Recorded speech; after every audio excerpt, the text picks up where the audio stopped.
Hi, I thought we'd continue today with our look at chords and look at four-part chords. We looked at the triad, and now we'll look at the next stacking of thirds concept and look at the sevenths. So let's jump right in. Let's pick C again. Before we looked at C and we saw that the triad was major, the root, the third, and the natural fifth, which is G, 1, 3, 5. So we'll do the same concept that we did before. We'll skip the sixth and play the seventh. That's a B. We could play that open, and now we'd have C, E, G, B, a major seventh chord. Okay, note that the B is a half step below the root in the next octave, so it's the major seventh, not the minor seventh. These are our two seventh intervals, you'll remember, a minor seventh and a major seventh. Okay, let's keep going. D, we play the D, skip the E, play the F. There's the third, minor, 1, flat 3, 5. Now we skip that B and play the C. Okay, and so we get 1, flat 3, 5, flat 7, or minor seventh. So if we try to play it in closed position, meaning that there's no skipping octaves, would be like this: root, third, fifth, seventh. Root, third, fifth, major seventh on the C. So the two chord is a minor seventh, and the root chord, the tonic, is a major seventh. Let's keep going. E is the third degree of the scale. We know that it's minor triad. E, G, B. So we'd skip the C and play the D. If we did that, then we have two minor seventh chords in a row. D minor seventh and E minor seventh. Now let's play the F. We know the triad is major because there's three majors on the C, the F, and the G. So F, A, C. Now we'll skip the D and play the E. So we have another major seventh triad. Root, major third, fifth, major seventh. So going backwards from the fourth degree of the scale, we have F major seventh, E minor seventh, D minor seventh, and C major seventh. So if we keep going, the next chord degree is the fifth, the G. We know that the triad is major, 1, 3, 5, G, B, D. So we'll skip the E and we'll play the F. So now we have a new seventh chord. It's not the same as the one on the root. It's not the same as the one on the second and third or fourth degrees. It's root third with a minor seventh or flatted seventh. So this is called the dominant seventh. It's found on the fifth degree of any scale, any major scale. So G dominant seventh.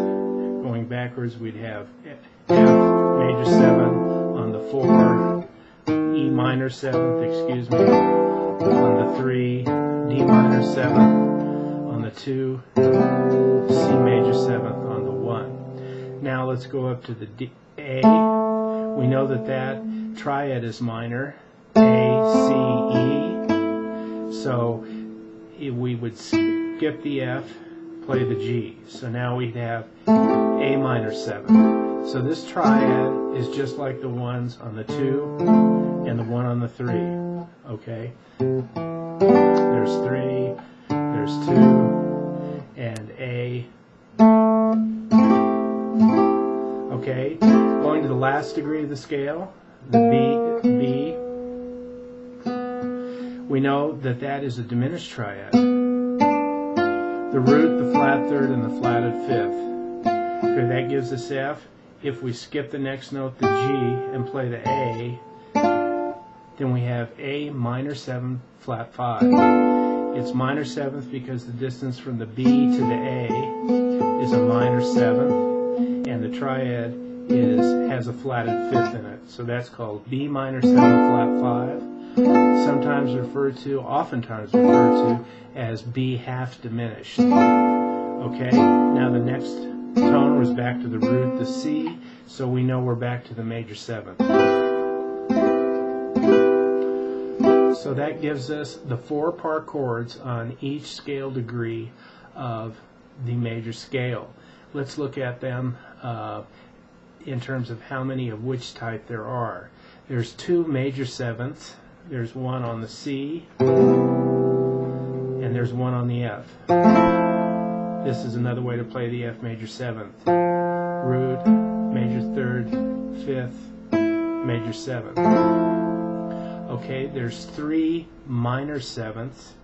There's one on the 2nd degree, D minor 7. This is a different voicing. There's E minor 7th, and there's A minor 7th. Okay, there's 1 half diminished chord, which is B minor 7 flat 5. This is another way to play it. Now I have the B, the flatted 5th, the 7th, and the 3rd. The root is I still have the B in the root. And the one remaining is the 7th chord on the 5th degree of the 7th, the G. This is another way to play G dominant 7. Root, 5th, flatted 7th, 3rd, 5th, root. Note that if you have a G, 7th chord, this is in the E shape. Very easy to move it up 1 degree, take off the 3rd, lower it, you have A minor 7. So we use these chords all the time. G dominant. In the E position, another way to play the major 7th. This way, so we have on F, the root, the 5th, the major 7th now, a half degree below the root, the 3rd, the 5th, and the root. So you can go here, if we went right up the scale, we could play E minor 7th, root, 5th, minor 7th, flat 3rd, 5th, root. To F major 7, excuse me, the 4 chord. G7, dominant 7 on the 5, A. Now we could play the B half diminished this way. I'm going to skip a string, deaden the 5th string, play the root, the flat 7, the minor 3rd, and the flatted 5th. Same way here to C. Different voicing. We'll get into all these voicings in a little while. The point today is just to understand how the 7ths sit on each degree of the scale. Let's also look at it from a different perspective, from the octave to the octave and where the 7th sits. So on the 1 chord, the 7th sits a half degree, 1/2 step below the root, a major 7th. On the 2 chord, it's a full step. On the 3 chord, it's a full step. On the 4th, it's a half step. On the 5th, it's a whole step, a minor 7th. Now we're back to A. Here's the root octave, minor 7th. Maybe see it easier this way. B. Okay, the minor 7th, and we're back to the C. Okay, so there's major 7ths on only 2 of the degrees of the major scale, the root and the 4th. All of the rest have minor 7ths on the 2nd, 3rd, 5th, 6th, and 7th degrees. So it's pretty easy to remember where the 7ths sit that way, since there's only 2 exceptions to them all being minor 7 or flat 7 intervals above the root. We'll come back and look at this in a lot more detail, but that gives you the basis of 4-part 7th chords to chew on for a little while, and I think you'll enjoy them.